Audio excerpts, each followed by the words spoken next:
नमस्कार विद्यार्थी मित्रांनो, मी doctor Atul Parshuramkar Narayan IAS academy तर्फे आपलं स्वागत करतोय।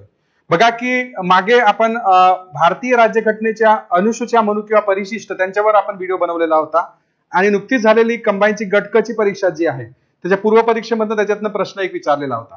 म्हणजे अशा काही 8 ते 10 गोष्टी आहेत की ज्या बेसिक गोष्टी आहेत की त्याच्यामधनं प्रश्न तुम्हाला राहणारच राहणार।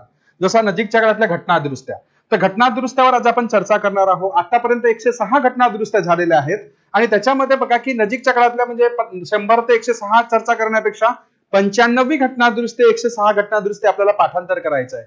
ते आपण या व्हिडिओ लेक्चर मध्ये चर्चा करणार आहोत आणि तुम्हाला वाटतं की कालांतराने समोर असेच कंटिन्यू व्हिडिओ येत राहावं तर त्याकरिता तुम्ही लाईक करू शकता, शेअर करू शकता आणि सबस्क्राईब करू शकता।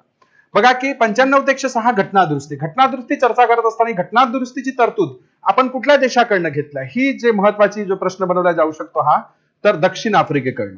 त्यानंतर दुसरी गोष्ट, घटना दुरुस्तीची तरतूद भारतीय राज्यघटनेच्या कुठल्या भागाअंतर्गत आहे तर भाग 20 अंतर्गत। घटना दुरुस्तीची तरतूद भारतीय राज्यघटनेच्या भाग 20 अंतर्गत आहे।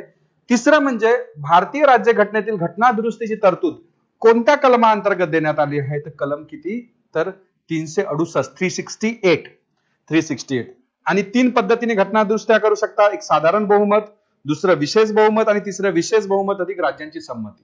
तर आपण क्विकली 95 ते 105 घटना दुरुस्ती आपण 106 घटना दुरुस्ती आपण चर्चा करतोय। 95वी घटना दुरुस्ती त्याच्या वर्षानुसार 95वी घटना दुरुस्ती कोणत्या वर्षीची 2009 आणि अनुसूचित जाती, अनुसूचित जमाती आणि अँग्लो इंडियन म्हणजे SC ST आणि अँग्लो इंडियन यांना 10 वर्षासाठी आरक्षण। म्हणजे सुरुवातीला बघा की संसदेमध्ये आणि राज्य विधिमंडळामध्ये विधानसभेमध्ये आरक्षण SC ST अँग्लो इंडियनला 1950 ला देण्यात आलं होतं 1960 पर्यंत, मग ते 10 वर्षांनी वाढवत गेलं। तसंच या ठिकाणी 95वी घटना दुरुस्ती 2009 ला ते 2020 पर्यंत वाढवण्यात आलं। त्यानंतर 96वी घटना दुरुस्ती ओरियाचं नाव बदलून ओडिया करण्यात आलं।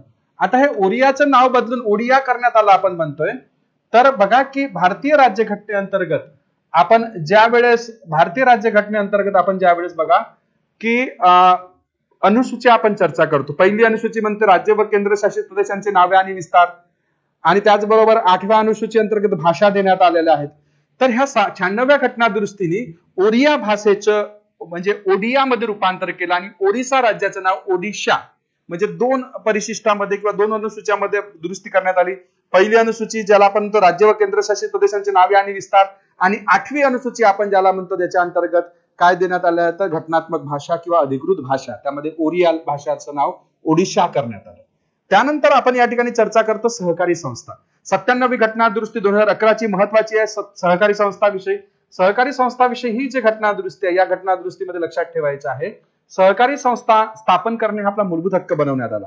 97वी घटना दुरुस्ती 2011 नुसार बघा की 3 बदल करण्यात आले।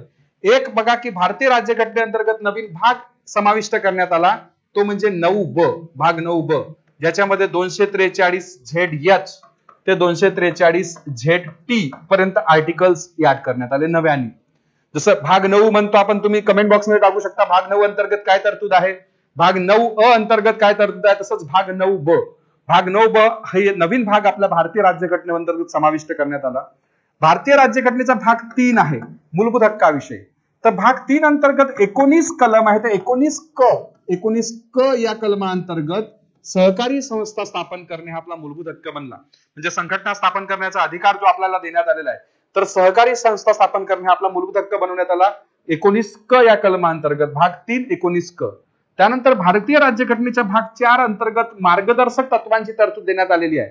तर भाग 4 अंतर्गत मार्गदर्शक तत्वांतर्गत बघा की 43ब हे नवीन कलम ऍड करण्यात आलं, बी लिहा किंवा ब लिहा।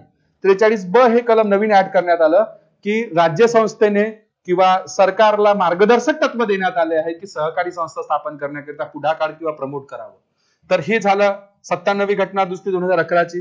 त्यानंतर 98वी घटना दुरुस्ती आपण ज्याला म्हणतो कर्नाटक राज्याला विशेष दर्जा।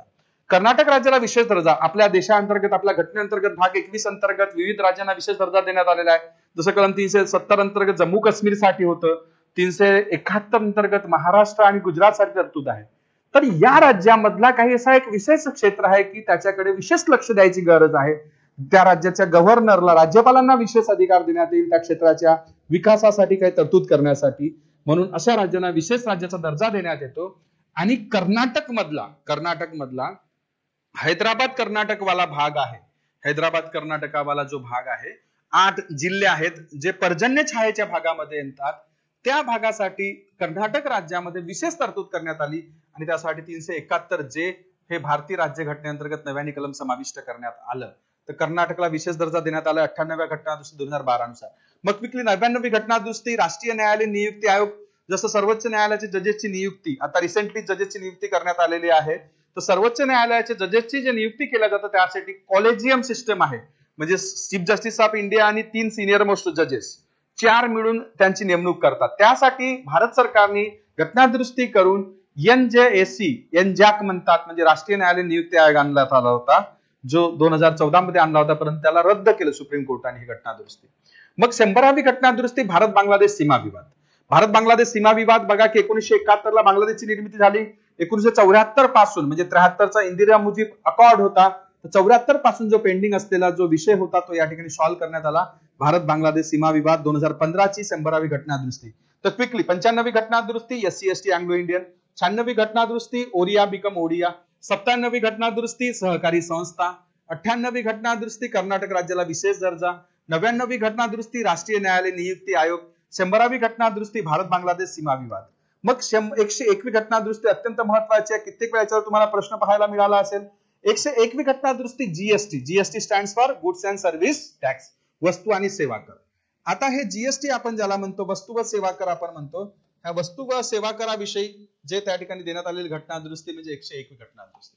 आता हे 101वी घटनादुरुस्ती आपण जेव्हा चर्चा करतो, हे 101वी घटनादुरुस्ती कोणत्या वर्षीची? 2016ची, म्हणजे 101वी घटनादुरुस्ती 2016ची, जिची अंमलबजावणी जे करण्यात आलेली आहे 101व्या घटनादुरुस्तीची, हिची अंमलबजावणी जे करण्यात आली आहे 2017ला. आणि तुम्हाला कमेंट बॉक्स मध्ये टाकायचं किती तारखेला, म्हणजे GST ची अंमलबजावणी किती तारीख, रात्री मध्यरात्रीला त्याची अंमलबजावणी करण्यात आली होती ती. तर 2016ची 101वी घटनादुरुस्ती. खूपदा याचं घटनादुरुस्ती विधेयक विचारतात, तर विधेयक होतं 122व, म्हणजे प्रत्येकच विधेयक कायद्यात रूपांतर किंवा घटनादुरुस्तीत रूपांतर होईल असं नाही. ते याचं विधेयक होतं 122व आणि घटनादुरुस्ती किती होती? 101. मग 102वी घटनादुरुस्ती कशाविषयी आहे? National commission for backward classes 2018ची आहे, national commission for backward classes.